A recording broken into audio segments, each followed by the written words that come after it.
안녕하세요. 짧고 굵은 분석 전달하는 토토김 박사입니다. 1월 28일 프리미어리그 2경기 준비했고요. 경기 일정 확인하시길 바라겠습니다. 자, 토토김 박사 구독과 좋아요 부탁드릴게요. 자, 첫 번째로 번리 대 에스턴 빌라 경기입니다. 이번 홈팀인 번리가 올 시즌에 18경기 5승 4무 9패로 승점 19점이고요. 리그 15위 위에 위치해 있습니다.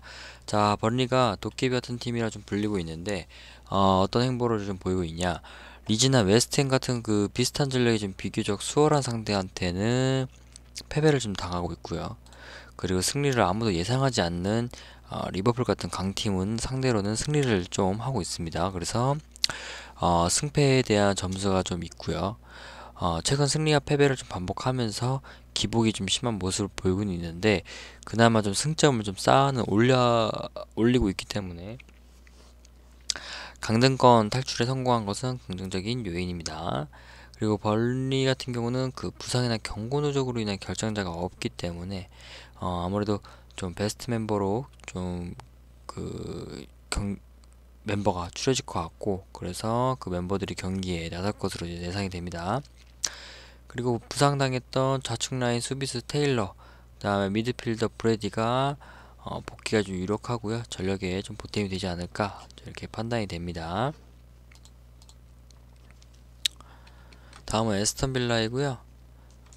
이번 에스턴 빌라가 8위 위에 위치해 있어요. 벌리보다는 좀 순위적으로는 우세하고요.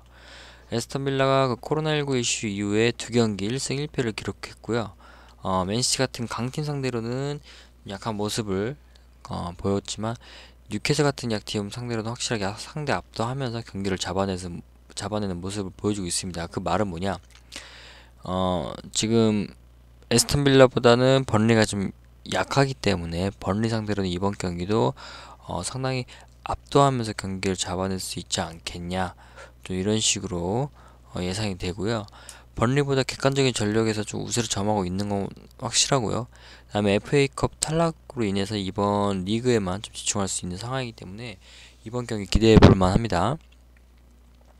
그리고 이번 경기에서 결장이 예상되는 그 에스턴 빌라 선수는 공격수의 웨슬리, 그 다음에 미드필더의 맥긴, 수비수인 하우스가 있습니다. 그래서 웨슬리 하우스는 대체 자원으로 인해서 충분히 공백을 메울 수 있을 거로 좀 생각은 되는데, 그 경고 누적으로 결정하게 되는 맥긴 대체할 그 만한 선수가 없기 때문에 그 볼 배급하고 빌드업 같은 곳에서 문제가 생길 우려가 있습니다.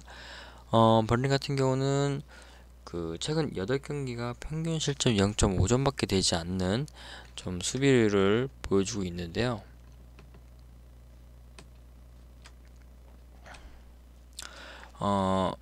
그 최근 맨유, 아스날, 리버풀, 에버턴 등 강팀들 그 상대하고 맞대결에도 1시점 이상 내주지 않고 있기 때문에 노세아로 인해서 약점이었던 레프트백 위치도 테일러가 복귀하면서 더욱더 수비가 견고해질 것으로 전망이 됩니다.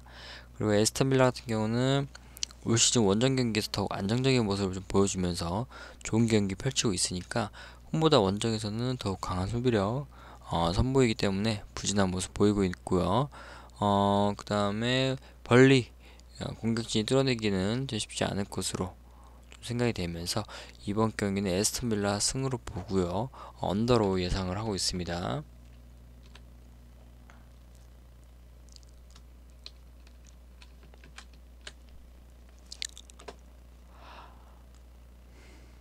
자, 다음 첼시 대 울버햄튼입니다.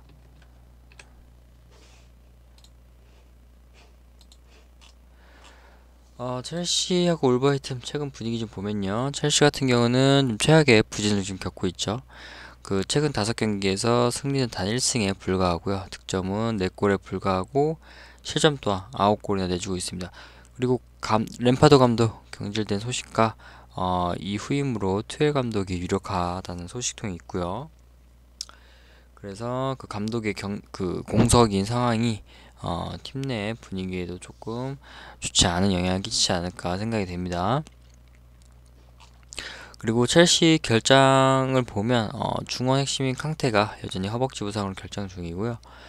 캉테 같은 경우는 올 시즌에 그 수비적인 역할을 좀 수행하면서 절정의 폼을 좀 선보였기 때문에 더욱 아쉬운 부상으로 좀 꼽힙니다.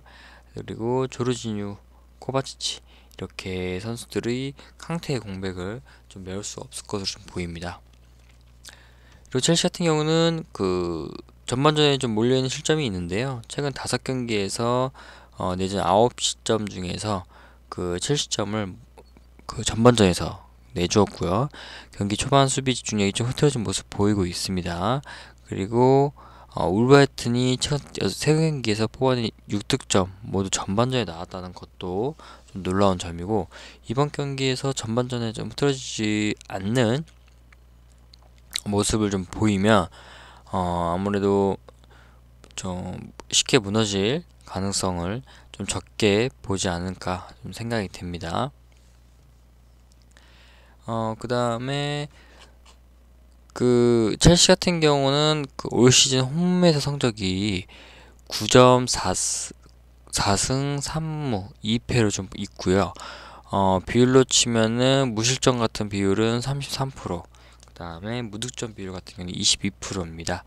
그래서 그렇게 뭐 좋은 성적은 아니라고 좀 볼 수 있고요. 그리고 울버햄튼 같은 경우는 그 지난 시즌에 비해서 공수 밸런스가 완전히 무너진 모습을 보여주고 있고요. 최근 6경기 연속도 승리가 좀 없습니다. 그리고 히메네즈 선수가 없는 것 치고도 득점을 잘 나오는 편인데 리드를 지키는 능력이 너무 떨어집니다. 그래서 이번 경기 전망도 밝지는 않고요. 히메네즈가 그 두개골 골절 부상이 아직까지 좀 있어서 여전히 결장을 하고 있고요.